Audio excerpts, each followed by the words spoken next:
지난 시간에 왜 예수님께서 인간이 되셨는가 그랬어요. 왜라 그랬습니까?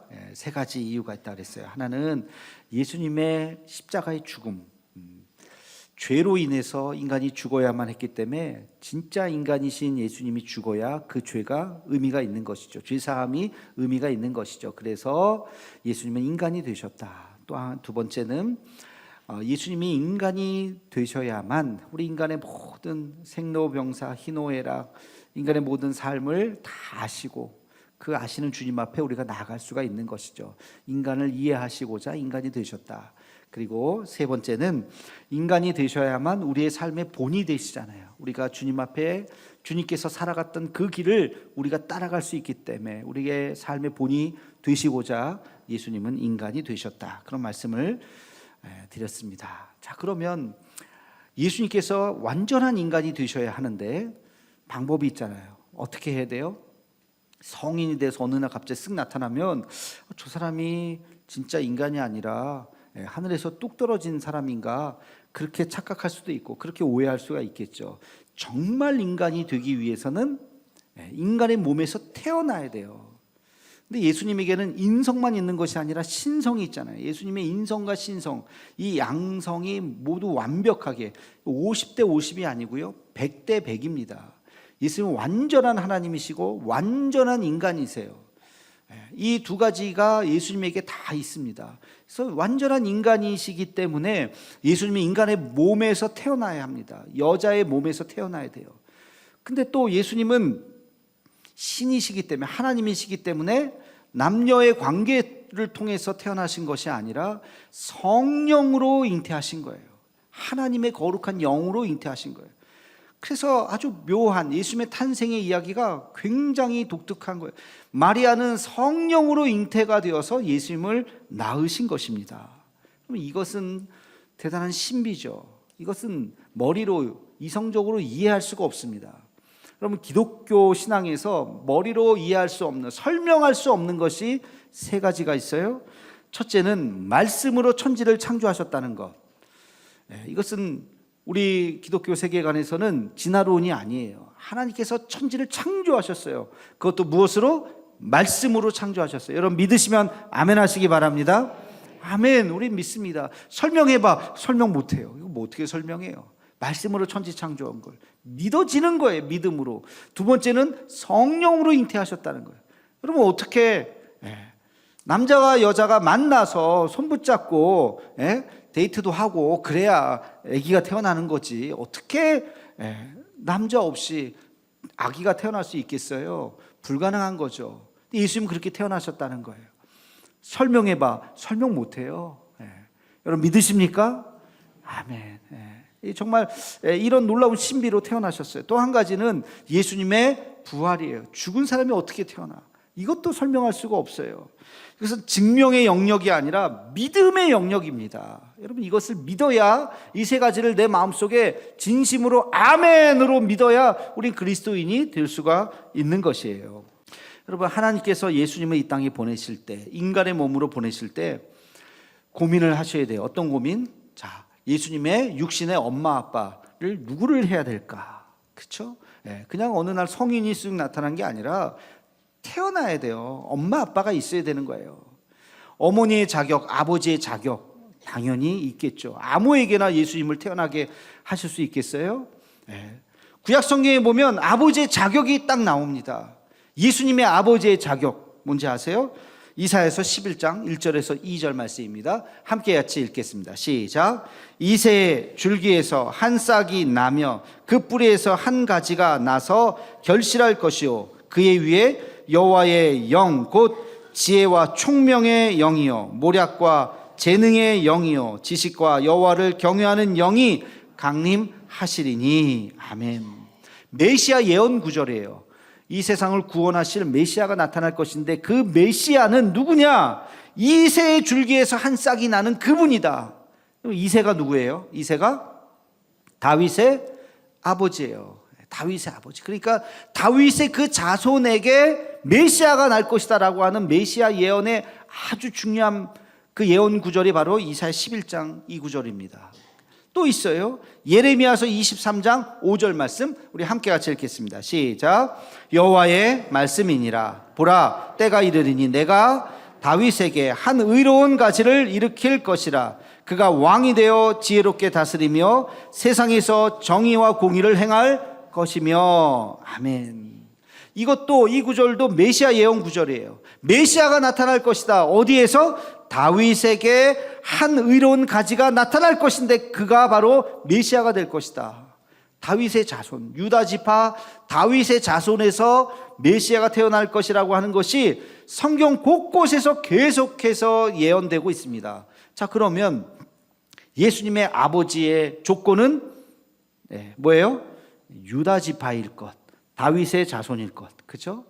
마태복음에 보면 예수님의 아버지의 족보가 쫙 나와요. 아브라함부터 시작해서 누구를 낳고 다윗을 낳고 쭉 하면서 그 아버지의 족보가 쭉 나오는 것을 볼 수 있어요. 그래서 예수님은 다윗의 자손이다 라고 하는 것을 지금 증명하고 있어요. 근데 사실 아버지의 조건은 어렵진 않아요. 다윗의 자손들이 뭐 소수도 아니고 계속 자식을 낳기 때문에 계속 있어. 그 중에 한 명에게 딱 예수님을 보내주면 돼요. 중요한 것은 어머니예요. 어머니. 예수님의 어머니의 조건이 아주 까다롭습니다. 어머니는 어떤 여자여야 하는가? 이사야서 7장 14절 말씀 함께 같이 읽겠습니다. 시작. 그러므로 함께 같이 읽겠습니다. 시작. 그러므로 주께서 친히 징조를 너희에게 주실 것이라. 보라, 처녀가 잉태하여 아들을 낳을 것이요 그의 이름을 임마누엘이라 하리라. 아멘. 여러분, 이것은 또 예수님에 대한, 메시아에 대한 예언의 구절이에요. 그 어머니는 어떤 사람이냐? 처녀가 잉태하여 아들을 낳을 것이다. 그가 아들을 낳을 것인데 그는 처녀라는 거예요. 처녀. 여기서 히브리 말 처녀라고 하는 이 알마라고 하는 이 단어는 결혼하지 않은 여인을 이야기합니다. 결혼하지 않은, 다시 말해서 남자를 가까이 하지 않은 여인이 임신을 했다는 거예요. 여러분, 이거는 있을 수 없는 거예요. 어느 한 여인이 임신을 했는데 남편이 없다. 그러면 간음한 여자로 간주합니다. 간음한 여자는 그 당시에 극형이에요. 돌로 쳐 죽이는 거예요. 굉장히 죄가 무겁습니다. 그런데 남자를 알지 못하고 이 여인이 아이를 갖는다? 그것을 받아들일 만한 여인이 있을까? 자기의 목숨을 걸고? 없어요. 쉽지 않아요. 여러분, 마태복음에 보면 예수님 이야기를 기록하는데 요셉이 그랬어요. 요셉이 자기의 약혼녀, 얼마나 사랑하는 그 약혼녀가 어느 날 만났는데 임신을 했네. 나는 아무 짓도 안 했는데 임신을 했어. 얼마나 충격이었겠어요. 그렇죠? 얼마나 말도 안 되는 얼마나 충격이었겠어요. 요셉이 그냥 막 뭐 어떻게 할 수가 없는데 참 요셉도 착한 사람이에요. 자, 우리 한번 그 구절을 한번 읽어보도록 하겠습니다. 마태복음 1장 18절에서 19절 말씀 함께 읽겠습니다. 시작. 예수 그리스도의 나심은 이러하니라. 그의 어머니 마리아가 요셉과 약혼하고 동거하기 전에 성령으로 잉태된 것이 나타났더니. 자, 나타났더니 하니까 성령으로 잉태했는데 배가 불러온 거예요. 딱 보니까 임신했네. 자, 19절 시작. 그의 남편 요셉은 의로운 사람이라 그를 드러내지 아니하고 가만히 끊고자 하여. 내가 이걸 동네방네 소문나면 이 여인은 돌에 맞아 죽을 수도 있어요. 근데 내가 차마 그렇게 할 수는 없겠다. 뭐 얼마나 머릿속이 복잡했겠어요. 자, 바로 그때 하늘에 천사가 나타납니다. 20절 말씀 함께 읽겠습니다. 시작.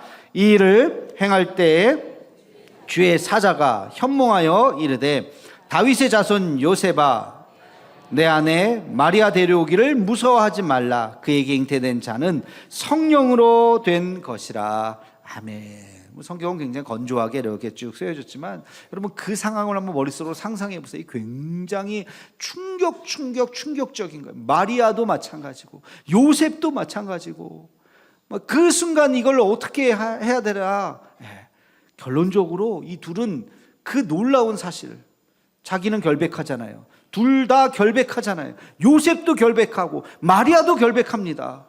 근데 아기가 생겼어요. 이 놀라운 것을 이들이 받아들인 거예요. 여러분, 이것이 어머니의 조건이에요. 그는 처녀여야 합니다. 동정녀여야 합니다. 순결해야 됩니다. 그 순결한 여인이 성령으로 잉태했다고 하는 이 믿을 수 없는 놀라운 사실을 믿고 그 남편이 그것을 품어주고 그들이 아기 예수님을 태어나게 하셨던 이 여기까지의 시간이 여러분 무려 400년의 시간이 걸렸어요. 여러분, 이사야에서도 메시아가 나타날 것이라고 예언을 했습니다. 또 예레미야에서도 예언했어요. 마지막 선지자인 말라기도 예언을 했어요. 메시아가 나타날 것입니다. 곧 그분이 나타나서 우리를 구원해 주실 것입니다 라고 예언을 했는데, 예수님이 정작 나타난 것 말라기서 이후에 몇 년? 400년 후에 나타났어요. 400년 후에. 이 400년의 세월은 뭘까? 일부러 기다린 것까? 아니요. 400년 동안 하나님께서 찾으신 거예요. 예수님의 부모를 찾으신 거예요. 다윗의 자손은 계속 있었어요. 근데 그 짝이 맞는, 정말 예수님을 이 땅에 보내셔야 되는데 정말 거룩한 아버지, 의로운 어머니, 순결한 어머니 아버지를 찾기까지 400년의 세월이 걸렸다는 거예요. 그리고 나서 찾았어요. 누구를? 요셉과 마리아를 찾은 거예요. 그리고 이들에게 예수님을 맡기신 것입니다. 그래서 예수님께서 아기 예수님으로 400년에 태어난 거예요. 그럼 마리아는 400년에 한 번 태어나는 귀한 여인이에요. 우리 개신교에서는 우리 마리아를 이야기할 때 좀 조심스러워요. 마리아를 너무 높이면 혹시 이거 가톨릭 아니야? 가톨릭으로 오해받을 수도 있어요. 왜? 가톨릭에서는 마리아를 너무 높여놨어요. 마리아가 참 귀하고 훌륭한 분입니다만 너무 높여놔가지고 어디까지 갔느냐? 마리아에게 기도하고 마리아가 공동 구세주까지. 어느 교황이 그런 걸 얘기했어요. 마리아는 우리의 구원자이시다. 그건 아니죠. 마리아는 인간이죠. 그러나 위대한 여인입니다. 여인 중에 이보다 큰 자가 없다라고 이야기했잖아요. 정말 귀한 분이에요. 정말 훌륭한 분. 제가 오늘 말씀드리고 싶은 것은 마리아의 위대한 믿음에 대해서 말씀드리고자 합니다. 우리는 가톨릭이 아니라서 그 이상 이야기하면 안 돼요. 그가 성모 마리아가 뭐 어마어마한 무슨 위치까지 올라간 우리의 기도를 받으시는 분은 아니에요. 그러나 그분에게서 배울 신앙의 아주 중요한 교훈이 있다는 것입니다. 그럼 두 가지만 말씀드리고 싶어요. 첫 번째, 마리아는 어떤 여인이었는가? 하나님 앞에 온전한 순종을 했던 여인입니다. 마리아의 순종을 여러분이 잊어서는 안 돼요. 누가복음 1장 38절 말씀 우리 함께 같이 읽도록 하겠습니다. 시작. 마리아가 이르되 주의 여종이오니 말씀대로 내게 이루어지이다 하매 천사가 떠나가니라. 그 앞에서부터 쭉 읽어보면 이것을 수태고지라 그러죠. 굉장히 중요한, 여러분 유럽 같은 데 가면 많은 그림들, 성당에 많은 그림들이 처음 장식하는 게 다 수태고지예요. 천사가 와서 이 놀라운 소식을 전한 거예요.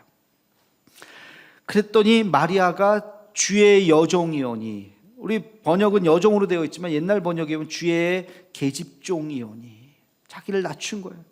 내가 감히 뭐 예스 노를 할 수 있는 입장이 아닙니다. 저는 예스밖에 없습니다. 하나님 앞에 아멘밖에 없습니다. 주님께서 나에게 그 영광을 허락하신다면 저는 그저 순종할 따름입니다. 혹시 이것이 사람들에게 오해가 되고 수치가 되고 그것이 나에게 부끄러움이 될 수 있다 할지라도 저는 관계없습니다.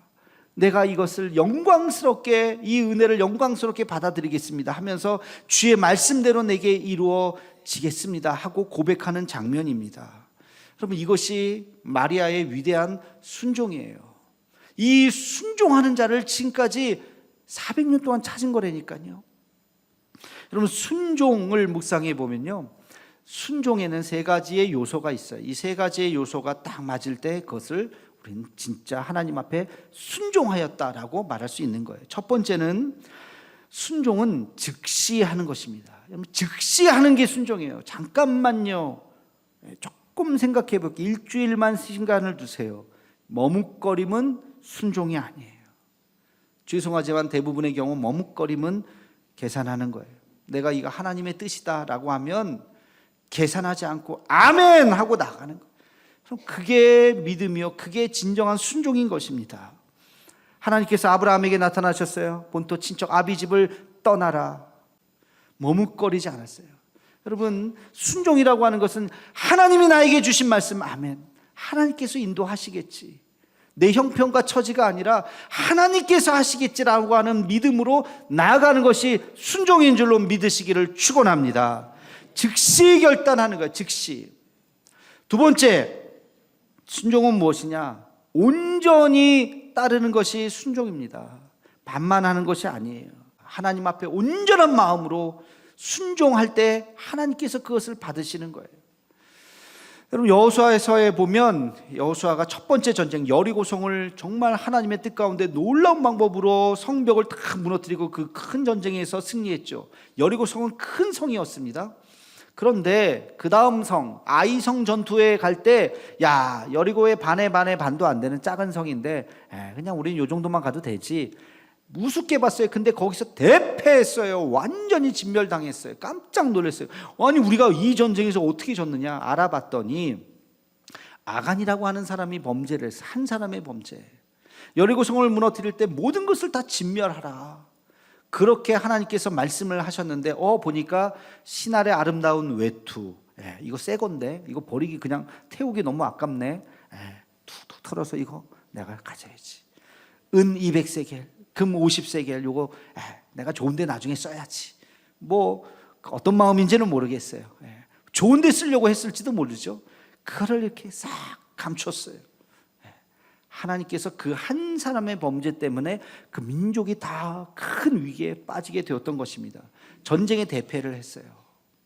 하나님 앞에 우리는 온전하게 순종해야 되는 것입니다. 여러분, 온전한 순종의 반대가 뭔지 아세요? 불순종이 아니라 선택적 순종이에요. 선택적 순종. 어떤 것은 가능성이 있으니까 하겠습니다 하고, 어떤 거는 이거는 내가 안 해요. 그건 온전한 순종이에요. 하나님 앞에 우리가 온전한 순종을 한다는 것은 계산하지 않고 지금 따르는 것입니다. 나를 위한 순종이 아니야, 내 유익을 위한 순종이 아니라 하나님의 뜻에 따르는 것이 순종인 것이죠. 선택적 순종을 잘한 사람들이 누군지 아세요? 바리새인들이에요. 바리새인들. 사람들 앞에서는 아주 순종을 잘하는 척합니다. 그러니까 사람들 앞에서는 인기가 많았어요. 박수 쳐줬어요. 와! 그러나 예수님은 그들의 마음을 알았어요. 화 있을진저 이 외식하는 바리새인들과 서기관들이요 하면서 그들에게 향해서 책망하셨습니다.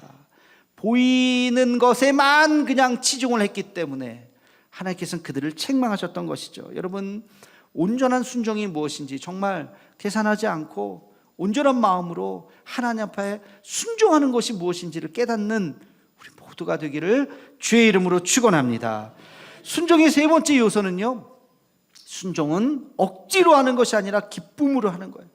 내 마음속에 우러나와서 기쁨으로 하는 것이 순종인 줄로 믿습니다. 여러분, 순종은 하나님 앞에 내게 있는 것을 기꺼이 하나님 앞에 드리는 것이 순종이에요. 예배 때마다 하나님 앞에 예물을 드립니다. 우리 교회에서는 특별히 예물 드릴 때 바구니를 돌려요. 어떤 분들은 조금 불편해 하시는 거 저도 알아요. 그냥 뭐 들어오면서 내도록 하지, 그럴 수 있어요. 그러나 여러분, 하나님 앞에 예물 드리는 시간이 부끄러운 시간이 아닙니다. 눈치 보는 시간이 아니에요. 예물은 무슨 의미죠? 하나님 앞에 내 삶을 드리는 시간, 결단하는 거예요. 주님, 내가 한 주간 하나님 앞에 이렇게 살았습니다. 내게 건강 주시고 지혜 주시고 힘 주시고 환경 주셔서 내가 이렇게 열심히 일했습니다. 이 모든 것 하나님의 은혜입니다 라고 고백하는 마음으로 그것을 물질로 담아서 드리는 거예요. 우리가 무슨 시간을 어떻게 잡아서 드릴 수는 없잖아요. 내 무슨 재능을 뭐 어떻게 드릴 수는 없잖아요. 그것이 예물이라고 하는 것으로 치환이 되어서 그것의 일부를 하나님 앞에 드리는 거예요. 이 안에는 내 삶이 담겨져 있는 거예요. 내 수고와 땀과 헌신이 담겨져 있는 거예요. 그래서 소중한 것입니다. 하나님 앞에 이것을 드리면서 하나님 받으시옵소서, 그리고 내게 기쁨으로 드리는 것입니다. 2000년 전에도 바울 시대에도 이 예물 때문에 좀 사람들이 예민했었던 것 같아요. 그래서 바울이 이런 원칙을 이야기해 줬어요. 고린도후서 9장 7절 말씀 우리 함께 같이 읽겠습니다. 시작. 각각 그 마음에 정한 대로 할 것이요 인색함이나 억지로 하지 말지니 하나님은 즐겨내는 자를 사랑하시느니라. 아멘. 여러분, 사람들이 예물리가 어떻게 해요? 아마 그 당시에도 막 그랬던 것 같아서 바울이 아주 분명한 원칙을 이야기했죠. 마음에 각각 정한 대로 해라. 무슨 절대적인 금액이 있는 것이 하나님이 가난하시겠습니까? 여러분들 하나님 돈 받아서 하나님이 뭘 이렇게 잘 먹고 잘 사시겠어요? 그게 아니에요. 마음을 담으라는 거예요. 인색하게 하지 마라. 물질이 있는 곳에 마음이 있다. 억지로 하지 마라. 즐겨내라. 기쁨으로 감사함으로 내라. 마음에 정한 대로 해라. 여러분, 마리아는 자기의 삶을 드렸어요. 예물 드린 것이 아니라 자기의 인생을 드렸어요. 자기의 삶이 하나님의 아들이신 예수 그리스도를 낳는 그 삶으로 완전히 헌신해서 드렸던 것이에요. 그게 마리아의 삶인 것입니다. 순종의 세 가지 요소 뭐라고 그랬어요? 지금 즉시 온전하게 그리고 기쁜 마음으로 감사하는 마음으로 드리는 우리의 삶을 그렇게 하나님 앞에 헌신하고 순종하는 우리 모두가 되기를 주님의 이름으로 축원합니다. 자, 한 가지 더 살펴보겠습니다. 마리아는 순종의 사람이기도 하고 또 한 가지 우리가 기억해야 되는 것은 마리아는 인내의 사람이었습니다. 인내의 사람. 여러분, 마리아를 위대한 믿음의 사람으로 만든 것은 바로 그의 인내였어요. 인내. 하나님의 아들이신 예수님을 낳았어요. 여러분, 유대인들은요 성인이 되면 20살이 되면 다 시집가고 장가갑니다.